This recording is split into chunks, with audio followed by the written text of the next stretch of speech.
ایک دن اس شاعر کو صحابہ کرام پکڑ کر لے آتے ہیں جو مکے میں حضور کے خلاف شعر پڑھتا تھا، حجب کہتا تھا سرکار نے. وہاں ماحول نہیں تھا کہ اس سے بدلہ لیا جائے، خاموش اختیار کی. اب مدینہ آ گیا اور وہ کہیں سے گزر رہا تھا، بعض حضرات نے دیکھا، پکڑ کے بوری میں بند کر کے لے آئے، سرکار کے سامنے پھینک دیا گیا. حضور نے ارشاد فرمایا اس کی زبان کاٹ دو. تاریخ لرز گئی. مکے میں جو پتھر مارنے والوں کو دعائیں دیتا تھا، جو کوڑا پھینکنے والی کی عیادت کرتا تھا، اسے مدینے میں آ کے کیا ہو گیا؟ تاریخ لرز رہی تھی. یا بعض صحابہ کرام نے آ کے عرض کی یا رسول اللہ صلی اللہ علیہ وآلہ وسلم میں اس کی زبان کاٹ دوں؟ کہا تم نہیں جاؤ، علی تم اس کی زبان کاٹ دو. مولا علی نے اس کی بوری کو ہاتھ میں پکڑا اور ایک مرتبہ شیر خدا اٹھا کے چلا.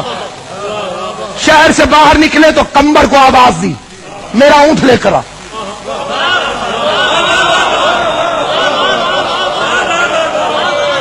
اونٹ آ گیا. مولا نے اونٹ کو کھولا. تماشا دیکھنے والے کھڑے تھے.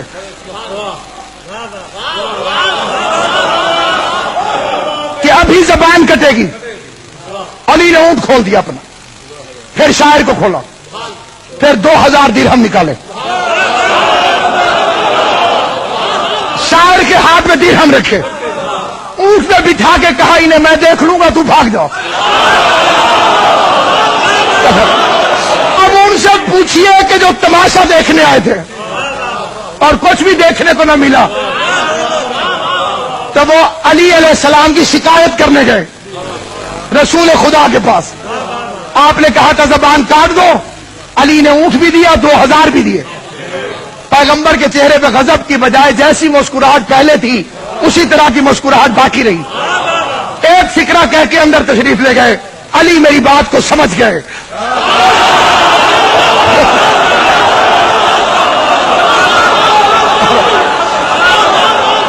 علی میری بات کو سمجھ گئے، تمہاری سمجھ میں میری بات نہیں آئی. لوگ پریشان گھر چلے گئے کہ صافی تو کہا تھا زبان کاٹ دو، اور علی نے تو کاٹی ہی نہیں، الٹا اونٹ بھی دیا، پیسے بھی دیے، بھگا بھی دیا. اتنی مشکل سے پکڑا تھا. اور پیغمبر فرماتے علی سمجھے تم نہیں سمجھے.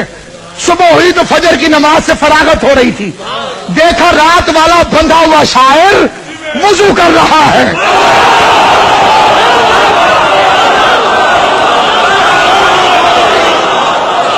اور اس نے آ کے حضرت محمد مصطفیٰ صلی اللہ علیہ وآلہ وسلم کے پاؤں چومے، اور پاؤں چوم کر ایک پرچہ اس نے جیب سے نکالا، کہنے لگا آپ کی شان میں نعت لے کر آیا ہوں.